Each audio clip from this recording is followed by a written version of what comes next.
Mak Nur hari ini mau unboxing nasi gaking lo guys. Nasi gaking utawa sego loyang. Iki mau ning disane Mak Nur.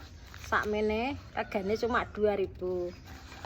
Iki mau ana sing sambal kasih.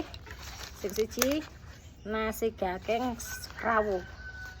Nasi gaking rawuh ki diparuti klapa ngono kae lho guys. Iya, buka ya. Nah, iki sing dikrawuh sing nggo klapa tok. Iki rasane ya gurih, ya ana asine. Nah iki sego loyang. Wis ana kreseke. Ya wis ana sambele. Cuma 2000 lho guys. Dijamin wareg.